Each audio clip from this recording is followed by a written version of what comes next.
Good morning, everyone. I am Jack Madrid, and welcome to Industry Beacon, where we feature the titans of industry shaping our future. We're not just talking about success stories, we are diving deep into their hearts and minds to see what drives them as we decode the future one digital dialogue at a time. Today, we will be talking about the current state of water and its future. Water is the source of life. It sustains our communities, agriculture, and drives industry. As a public good and service, access to clean, safe, and reliable water is essential for health, development, and equity. But water is also a finite resource, increasingly under pressure from growing populations and climate change. So today we are diving into one of the most critical issues that is not often discussed: how to ensure that water remains accessible, affordable, and sustainable for all. Here with us today is Virgilio Perry Rivera, the Managing Director and Founder at Water and Sanitation Analytics. Good morning, Perry. Good morning, Jack. Thanks for having me. Pleasure and honor. Well, you know, one thing that I'd like to share as we start is the fact that, over 25 years ago, Perry, when we were both at the Ayala Corporation, we were both responsible for the privatization project of the MWSS. And as part of the project team, we actually were the ones responsible for coming up with the name Manila Water Company. So I just thought I would say that because it's just great to have this conversation with you today. Yeah. So let's dive right into it. Could you share with us, Perry, what is the present status of water supply in Manila? And, what challenges does Manila Water and Maynilad actually face in ensuring that we have availability of water supply? Great question, Jack. First of all, let me define the baseline situation 25 years ago. At that time, the government saw, under the leadership of the late FVR, or President Ramos, saw a looming water crisis. You could just imagine Metro Manila accounting for at least 30 to 40% of the country's GDP, and there's no water supply. So at that time, approximately two-thirds of the water get lost due to, most of it would be physical leaks, and there was very low coverage, and there was decades of underinvestment. Fast forward, that system loss has gone down significantly. In the case of Manila Water, I know their latest disclosure indicated only 13%. That's even better than middle of London under Thames, to be honest. Second, coverage, they more than doubled, the two concessionaires more than doubled the population coverage. I think they're serving at least 18 million. If you recall, the starting point was about 10 million people. And in terms of expenditures, during that period, the two concessionaires spent $5 billion for 25 years. That translates to approximately $2,000 per water service connection. What is more interesting is the two concessionaires just got regulatory approval to spend another close to $5 billion, but over the next 5 years only. That's unprecedented in any megacity, to be honest. Okay, so that's those are the benefits of having private sector operating in an enabling framework, thanks to, obviously, government. What are the challenges? Obviously, extreme weather conditions, the flooding, drought, compounded by climate change. I think it's very important water supply security, which is one of the key drivers of the expenditure plan of the two concessionaires. Very important. Second, we obviously need to treat the water that you consume, okay, in terms of wastewater investment. That's very expensive, actually. So I'm glad that government, through MWSS and its regulatory office, supported the plans of the two concessionaires. You've mentioned the two concessionaires, obviously, that's Manila Water and Maynilad. Not a lot of people know, Perry, that Manila is actually served by two. Yes. The East Zone and the West Zone. Yeah. Can you just give us a little bit of a background so that our consumers are appreciative of the situation? When the government obviously did a great job in terms of laying the groundwork for private sector participation. They did their homework in 1995 to 1997. There were a lot of studies where they even, I even come across a study that divides the Metro Manila into 4 zones. But ultimately, they decided, linked to the hydraulic features of Metro Manila, you have La Mesa treatment plant and you have Balara treatment plants.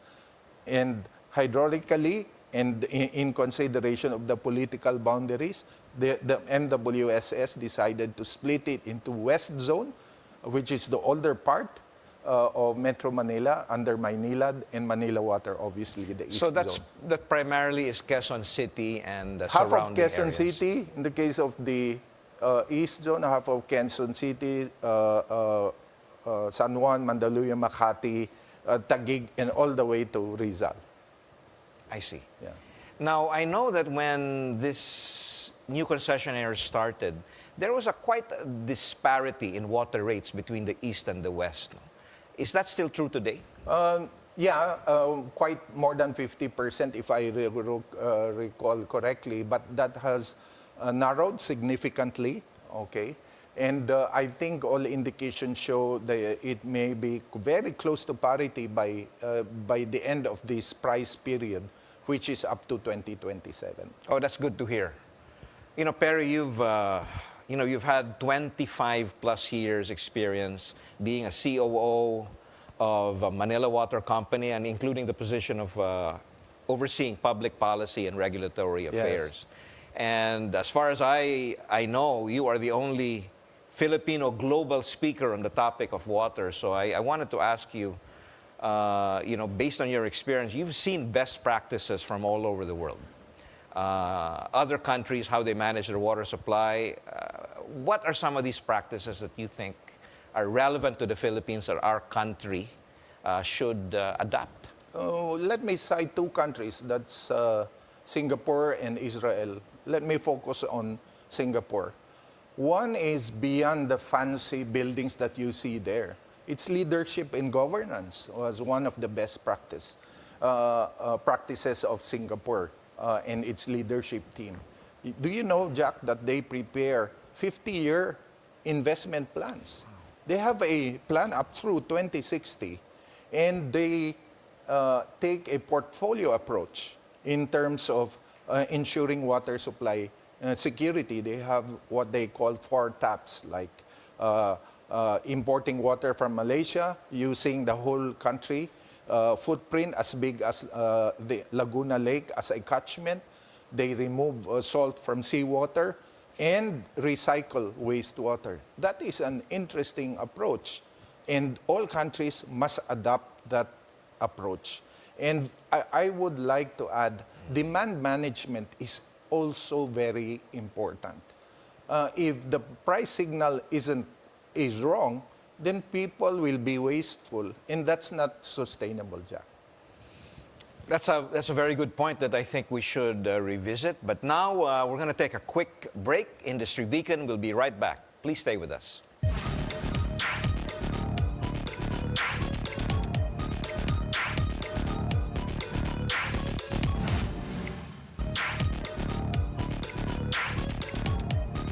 You are still watching Industry Beacon here on BNC.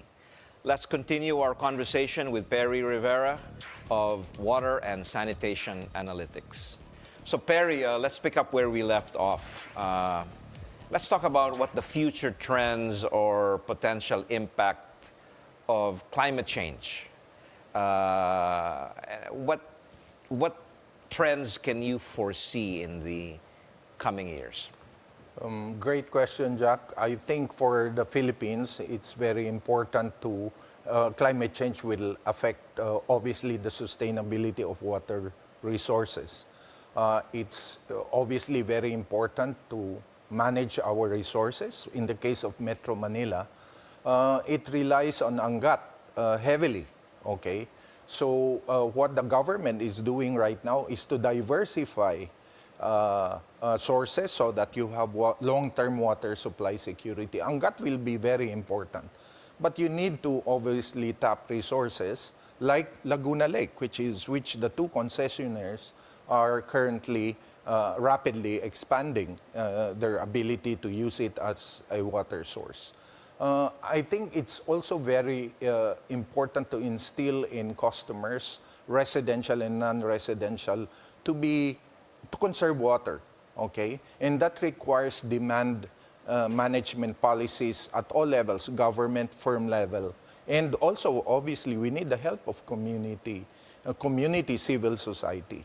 The demand management requires sending the appropriate price signals, educating the people or the stakeholders.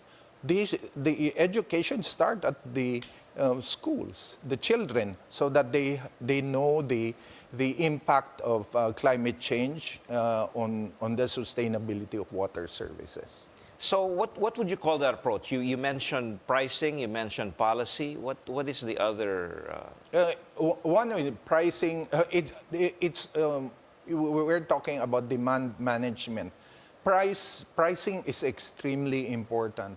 And this is one area that I really devote a lot of time. Do you know that in arid countries, they even price it at less than 10 US cents per cubic meter? That's not sustainable. So therefore, people consume a lot of water. In the case I mentioned earlier, in Singapore, there was a time they were consuming 170 liters per capita per day. The intention by 2030, it will be less than 130 liters per day. I will not be surprised by 2050 they will be aiming at 100 or even lower. The current figures that I saw in the case of Metro Manila, residential consumption will be hovering around 130 to 150. Okay? So that needs to be managed. In other countries like Australia, they've adopted a strict shower rule, which is 5 minutes. You know, I tried it personally. You would imagine it will take you more than 10 or 15 minutes, but 5 minutes is adequate, to be honest. Okay? So that comes from experience. So you're saying that we Filipinos should shorten our shower time to about 5 minutes then? Yeah, test it. 5 minutes is a long time, to be honest. I'm gonna try that tonight. But thank you for the advice, Perry. You know, water is certainly a critical component of the Philippines' infrastructure. In your view, what challenges and opportunities do you see, Perry, in the years ahead to strengthen our competitiveness overall? Number one, we need to adapt. The industry has always been viewed as lethargic, slow, risk-averse. We need to change the image of the industry to be digitally savvy, because that is linked to the ability of industry to attract young people to the industry. If change is very slow, I'm afraid you won't be able to really tap the best human capital. Second is embedding new technology in the water sector. I met one of the co-founders of Team Solve. This is a Singapore-based tech company, Robin Wong. Excellent. He's piloting with one of the local utilities using an app that allows the utility to track information about the network, how much non-revenue water is being lost, when was the last time the pipe was rehabilitated or had a leak. So that becomes, when you accumulate data, you obviously learn and be able to predict when to rehabilitate or even change the distribution system. So embedding technology over the supply chain, from monitoring angat level real time customer service, and operating efficiency. Very important. That requires astute strategy formulation by the utility, good policy and incentives by government. Well, it's good to see, Perry, over since this project that we started in 1997, it's good to see the significant inroads that we have made in reducing non-revenue water. So all of that is really very positive. Now, as we begin to wrap up today's session, I think some of our consumers who are watching are probably thinking about, what is the trend for water rates? What can we anticipate or expect in terms of a possible rollback in the coming months, especially during this holiday season as it rolls in? What about our water supply? Are we secure for the quarters ahead? What message or advice, can you impart to our consumers in terms of water conservation? Jack, it's very important. The water sector, especially the water utility side, the capital intensity is very high. For every 100 pesos of capital investment, how much do you generate in terms of revenues? If you use that ratio, among the basic infrastructure like power, toll roads, okay, and water is the most capital intensive. And once you put in place that asset base, you need to maintain it. That's expensive. I think, water will continue to increase because that over the next 5 years or 10 years, because the two concessionaires and other utilities, including the water districts, must invest to ensure water supply security, sustainability, and expansion of the coverage. It will continue to increase. Please note, if you don't spend wisely, prudently, and efficiently, then a disaster will hit the city, and that means no water. When you don't have water, that's the most expensive water, okay? No water at all, okay? So we're lucky in Metro Manila. The two concessionaires are doing a great job, in my view, not because I used to be with Manila Water, but it requires a lot of effort to provide water supply and sanitation services. Another one is it's very important really to understand the water sector. As you mentioned, there's probably residents will only recall water utility when there is a supply disruption. Yeah. I think it's at all levels, from the government policy level, industry, utility level, and among civil society. We need to educate all the stakeholders. The cost of provision. Yes. I think the principle of full cost recovery is very important to inculcate among the stakeholders. Obviously, it's a scarce resource. Okay, very important to obviously conserve it, and I already mentioned some of the elements that to be able to ensure that water is conserved: pricing, education, and making sure that we have a diversified portfolio of sources. Those are really very important reminders, Perry. I wish we had more time to continue this conversation, but that is it for today's show. I am Jack Madrid, and thank you so much to our valued guest, Perry Rivera, for sharing your perspectives with us. Catch us again tomorrow for more enlightening discussions on Industry Beacon. You can catch BNC on Free TV Channel 31 and on Signal Channel 24. Thank you for watching BNC, the Bilyonaryo news channel, always on top.